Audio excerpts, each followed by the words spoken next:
ఈ సిబిసి చెప్పుకుంటూ సివిల్ సంబంధించినటువంటి బేసిక్ రిలీఫ్ యాక్ట్ ట్రాన్స్ఫర్ సంబంధించినటువంటి అంశాలు, హిందూ సక్సెషన్ యాక్ట్ ఏంటంటే పార్టీషన్ సంబంధించిన అంశాలు అన్నిటి కూడా రెలవెన్సీ కలుపుకుంటూ నేను మొదలు పెడతాను. కొంత బాగా చెప్పిన తర్వాత ఫస్ట్ మీకు ఎటువంటి డౌట్స్ ఉన్నాయో చెప్తే దాని కంటిన్యూషన్ నేను చెప్తే ఇంకా బాగుంటుందని నా ఆలోచన. ఓకే, సిపిసి అంటే ఫస్ట్ ఈ దావా పెట్టే ముందు ఒక సూట్ వేయాలి అని జనరల్ అనేది ఎక్కువ శాతం మన పర్మనెంట్ ఇంజెక్షన్స్ పార్టీషన్స్ స్పెసిఫిక్ చేస్తాం. సో పర్మనెంట్ ఇంజెక్షన్ సూట్ వేయాలి అంటే ఆ ప్రొవిజన్ ఎక్కడ ఉంటుంది? పర్మనెంట్ ఇంజెక్షన్ సంబంధించిన ప్రొవిజన్ ఏ చట్టంలో ఉంటుంది, దానికి ఏమి ఉండాలి అనేది చెప్తే పర్మనెంట్ ఇంజెక్షన్ సూట్ వేయాలి అంటే section 38 of specific relief act, section 38 of specific relief act permanent injection చేయవచ్చు. సో ఆ పర్మనెంట్ ఇంజెక్షన్ చేయాలి అంటే అదర్ సైడ్ని రెస్ట్రైన్ చేయడం. రెస్ట్రైన్ చేయడం అనేది చాలా సందర్భాలు ఉంటాయి. ఓపెన్ ల్యాండ్ మీద రావద్దని కానీ, లేదా ప్రాపర్టీ అమ్మొద్దని కానీ, లేదా ట్రేడ్ మార్క్ సంబంధించినప్పుడు ఇన్ఫ్రింజ్మెంట్ అయితే నా ప్రోడక్ట్ని నా యొక్క ట్రేడ్ మార్క్ యూజ్ చేసేసి పాసింగ్ కాబట్టి అమ్మొద్దని చెప్పేసి ఇవన్నీ. సో ఇవన్నీ చేయాలంటే ఏంటంటే first of all lawful document ఉండాలి. సో లాఫుల్ డాక్యుమెంట్ అంటే మళ్ళీ we have to go to ఎన్ని డాక్యుమెంట్స్ ఉంటాయి, ఎన్ని రకాల డాక్యుమెంట్స్ ఉంటాయి, అన్ని రకాల డాక్యుమెంట్స్ ఒక్కొక్క డాక్యుమెంట్ డిస్క్రిప్షన్ సపరేట్ స్టాంప్ ఉంటుంది. సో సపరేట్ స్టాంప్ ఉన్నప్పుడు కొన్ని సందర్భాల్లో సెక్షన్ 17 చదవాలి రిజిస్ట్రేషన్. సెక్షన్ 17 చదువుతుందంటే ఏ documents compulsory registered documents. So registration కాకపోతే weather you can buy any school పన్నా. ఒకవేళ స్కూల్ వేసినా అనుకో, దానికి ఇంపోర్టింగ్ అంటే చేస్తే రిలీఫ్ ఆ రిలీఫ్ అడ్వసా లేదా. సో ఇవన్నీ ప్రిలిమినరీగా మనం ఫస్ట్ క్లారిఫై చేయాలి. సో సిపిసి అనేది మొదలు పెడుతున్నాం. సిపిసి అనేది ఏంటంటే ఫస్ట్ మనం ప్లేట్ పైన. సో ప్లేట్ ఏంటంటే ఆర్డర్ 7 అనేది డిస్క్రైబ్ చేస్తుంది.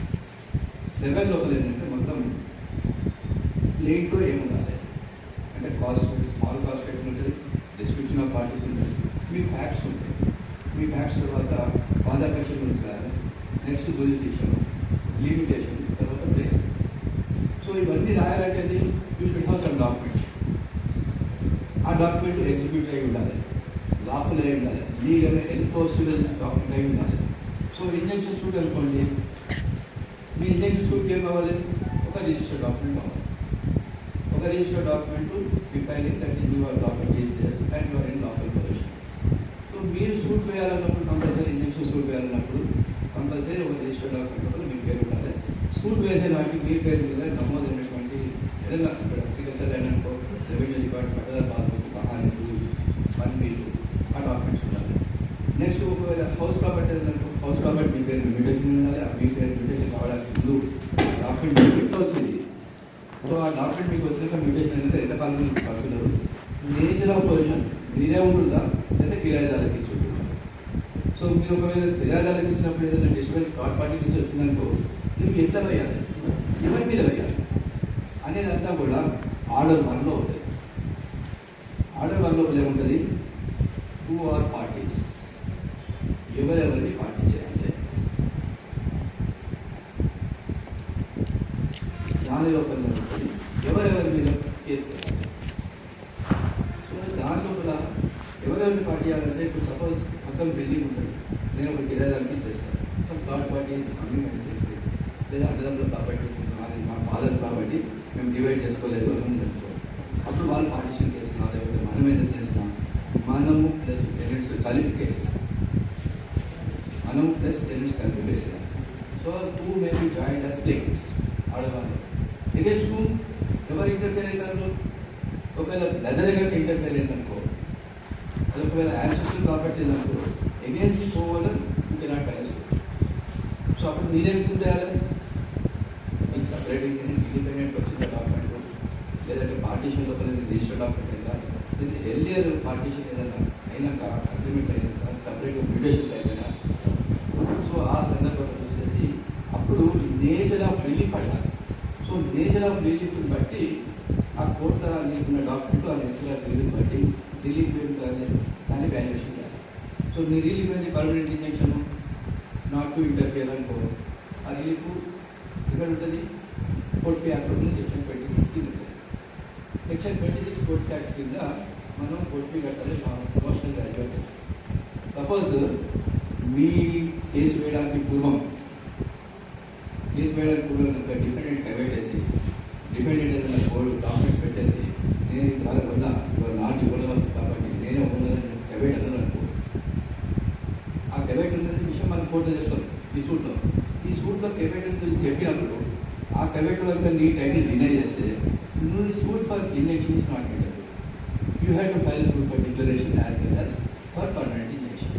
సో ఈ డిక్లరేషన్ పర్మనెంట్ ఇంజెక్షన్ అడగాలంటేది మళ్ళీ నీ దగ్గర ఒక రిజిస్టర్డ్ డాక్యుమెంట్ ఉండాలి. నీ దగ్గర రిజిస్టర్డ్ డాక్యుమెంట్ ఉంటే టైటిల్ ఉంటుంది. Without registered document there is no title. So title లేనప్పుడు ఏం చేయాలి? ఓన్లీ పర్మనెంట్ ఇంజెక్షన్ వేయాలి. సో అగేన్స్ట్ టూ ఓనర్ అనుకో మెయింటైనబుల్ కాదు, అగేన్స్ట్ థర్డ్ పార్టీ అనుకో కంపల్సరీ మెయింటైనబుల్. సో కాబట్టి ఫస్ట్ డాక్యుమెంట్స్ చూడాలి. ఈ డాక్యుమెంట్స్ చూసినాక పర్మనెంట్ ఇంజెక్షన్ సంబంధించి చేయాలి. నెక్స్ట్ వచ్చేసరికి ఇప్పుడు ప్లేటింగ్ ఉంటాడు, తను అవుట్ ఆఫ్ ఇండియా ఉంటాడు, లేదా తన సందర్భంలో లేడు, అతను ఈక్వల్ ద్వారా చేసేయాలి. సో అతను చేసేయాలంటే ఒక జీపే ఇచ్చినప్పుడు బేసిక్ ఆన్ జీపే అతను కూడా కేసు వేసుకోవాలి. సో ఈ బేసిక్ ఆన్ జీపే వేసినప్పుడు ఏమైంది? ఆర్డర్ 3 వస్తుంది. ఆర్డర్ త్రీ ఏంటంటే రికగ్నైజ్ ఏజెంట్ 5 years. సో అప్పుడు కాస్ట్ పేమెంట్ లేకుండా మనం రికగ్నైజ్ చేసినప్పుడు సపోజ్ నేనే సూట్ ఫైల్ చేసినప్పుడు KVK Gupta number 1. 2 KVK Gupta represented by GPA holder example. So x is GPA number ticket number 2. ఎందుకంటే he is verifying the plate. Verify చేసిన plate సంతకం పెట్టింది అతను కాబట్టి ప్లేట్ లోపల కంపల్సరీ కాస్ట్ ప్లేట్ లోపల ప్రిన్సిపాల్ ఐడియాలే ప్లస్ ఏజెంట్ ఉండాలి. ఈ ప్రిన్సిపాల్ చేయకుండా KVK Gupta represented by GPA అనుకో సూట్ పెట్టనుకున్నాం. సో కేవీకే గుప్తా మాత్రం first party, second party is KVK Gupta represented by GPA holder ఎక్స్ ప్లేట్. సో ఇది ప్రిలిమినరీగా మనకు కావాల్సినటువంటి ఇష్యూ. సో పార్టీ చేయకపోతే సూట్ పెట్టనుకుంటుంది. So party principal first compulsory. ఆ ప్రిన్సిపల్ పార్టీ చేసినాక ఫస్ట్ పారాగ్రాఫ్ లోపల ఓనర్ ప్రిన్సిపల్ ఎట్లా ఓనర్ అనేది ఒక పారాగ్రాఫ్ చెప్పి second owner principal given GPA. ఆ GPA shows document that GPA is not cancelled and my principle is అదే.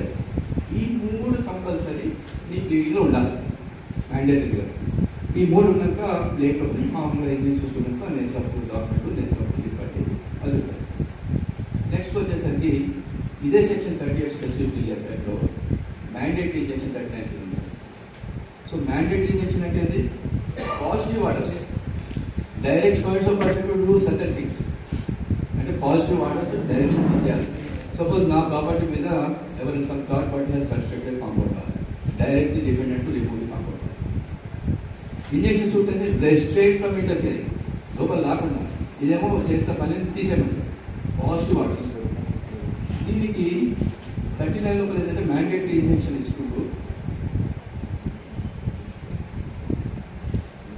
చూడక ఇంజెక్షన్ పేషెంట్ కూడా మళ్ళీ mandatory injection permanent injection suit లోపల పేషెంట్స్ ఉంటే అది నాట్ ఇంటర్ఫియర్ అయ్యే order 13 rule 182.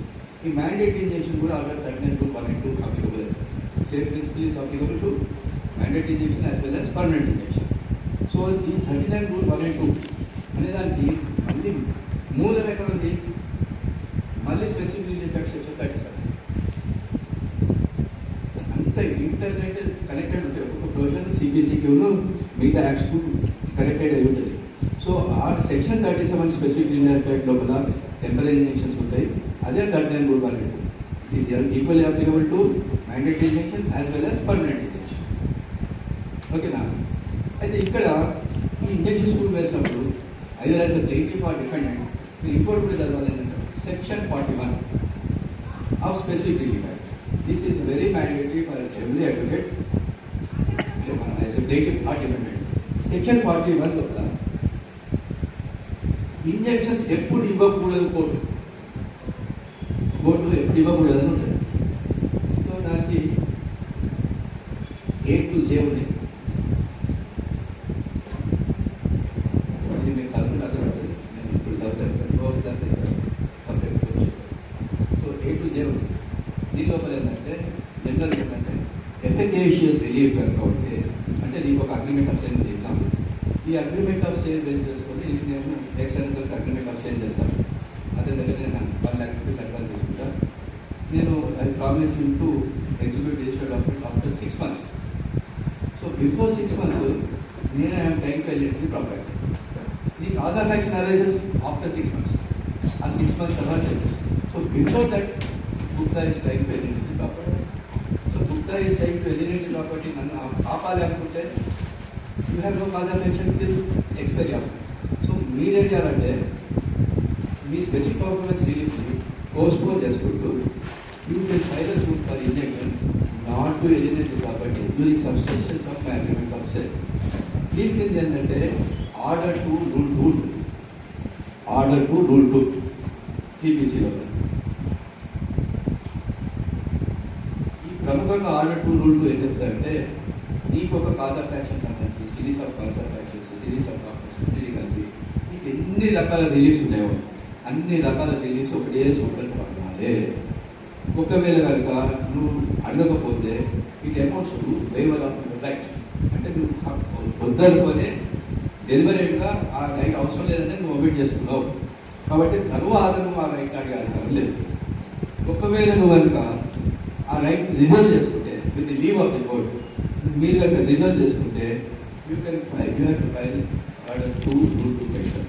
Sir this is agreement of sale after 6 months నాకు concept ఉంది. In between this time Gupta is trying to alienate the property. కాబట్టి I may be permitted to reserve my right to file suit for specific performance after a period of 6 months until such time restitution of the property.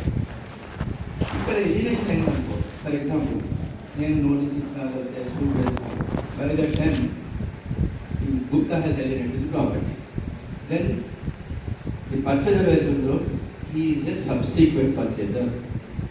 ఈ subsequent పర్చేజర్కి ఏంటంటే section 19 specific relief act రాసుకోండి. Section 19 specific relief act plus section 52 transfer of property act. ఈ రెండు provisions మీకు ఏ సందర్భంగా నాకు ఇప్పటి వచ్చాడంటే నీ అగ్రిమెంట్ ఉన్నాక సబ్సిక్వెంట్ కనుక అమ్ముతే అప్పుడు మీరు సెక్షన్ 52 చదవాలి, సెక్షన్ 19 చదవాలి, either as plaintiff or as defendant. So ఈ ప్లేటివ్ డిపెండెంట్గా ఉన్నప్పుడు 52 ఏంటంటే ప్లేటివ్ అప్లికేషన్ పెడుతుంది. During subsistence of my agreement defendant has alienated the property. కాబట్టి రిజిస్టర్డ్ డాక్యుమెంట్ ద్వారా అతనికి పోయింది కాబట్టి since title is already vested to subsequent purchaser he must be joined as party to the defendant and he may be directed to execute registered sale it along with my principal. There is no agreement between you and third party. కానీ నీ సూట్లో order 1 లోపల నీ relief ఇప్పుడు ఎవరి మీద ఉంది? Subsequent purchaser మీద కూడా ఉంది. సో సబ్సిక్వెంట్ పర్చేజర్ని కూడా మీరు ఇంప్లీట్ చేసేసి అతని మీద మీరు రిలీఫ్ అడిగి అతనితో నీకు రిజిస్టర్ డాక్యుమెంట్ చేయాలి. దీని లోపల ఏంటంటే 1954 సుప్రీంకోర్టు జడ్జ్మెంట్ ఇచ్చి కోర్టు వారు తనకు ప్రశ్న వేసుకున్నారు. ఈ విధంగా కనుక సబ్సిక్వెంట్ పర్చేజర్స్ వస్తే అక్కడ అడ్వకేట్స్ ఏం చెప్పలేదు. సో ఒకవేళ డాక్యుమెంట్ క్యాన్సిల్ అయిందనుకో సపరేట్ షూట్ వేయాలి. డాక్యుమెంట్ క్యాన్సిల్ కాలేదనుకో టైటిల్ లేదు. Even if I pass degrees for specific performance register document execute చేయలేదు. నేను ఈ సిచ్యువేషన్ ఏం చేయాలనేది తగిన బద్దలు చేసుకుంటూ వారికి ప్రశ్నించుకొని లాస్ట్కి ఏం చెప్పిందంటే ఆ సబ్సిక్వెంట్ పర్చేజర్ బోనఫైడ్ పర్చేజర్ అయితేనేమో వదిలేయండి, బోనఫైడ్ పర్చేజర్ కాకపోతే direct to join as a party with the original principal and on registration చేయమంటారు. So subsequent purchaser is also necessary party. So order 1 లోపల ఆ సబ్సిక్వెంట్ పర్సన్ కూడా నెసెసరీ పార్టీ. సో 1 లోపల ఇల్లు ఉంటాయి. నెక్స్ట్ ఈ సబ్సిక్వెంట్ పార్టీ చేయాలంటే ఏం చేయాలి? మన నాలెడ్జ్ వచ్చింది pending suit we have to file application అంటారు order rule 10 CPC. So 1 rule 10 అనేది జనరల్గా మనం రాస్తాం. కానీ దీనికి జోడించి ఏం చేయాలి? Rule 28 of civil rules of practice compulsory. ఎందుకంటే ఈ మధ్య కాలంలో కంటిన్యూస్గా జడ్జ్మెంట్స్ వస్తున్నాయి. దాని provisions of rule 28 order 6 rule 70 ఈ 3 కంపల్సరీ ఉండాలి అప్లికేషన్. 1 రూల్ 10 అక్కడ 6 రూల్ 17 రూల్ 28 నార్మల్గా సెక్షన్ 155 మనం వేసేస్తాం. సో 28 రూల్ ఏంటంటే consequential amendment of date compulsory అంటారు. If any party is joint as pending rule కనుక ఎవరైనా పార్టీ చేస్తుంది యాజ్ ఎ టెంట్ పార్టీ ఊరికే పార్టీ చేస్తుంది without any no relief. So అతన్ని చేయాలంటే ఏంటంటే అతను ఎందుకు పార్టీ చేస్తున్నావు, అతను పార్టీ చేయడం వల్ల నీకు కాన్సిక్వెన్షన్గా నీకు ఏం కావాలి. సో 6 రూల్ 17 అమెండ్మెంట్ ఏం చేయాలి, పెండింగ్ రూల్ అగ్రిమెంట్ అసిస్టెన్స్ ఉంది కాబట్టి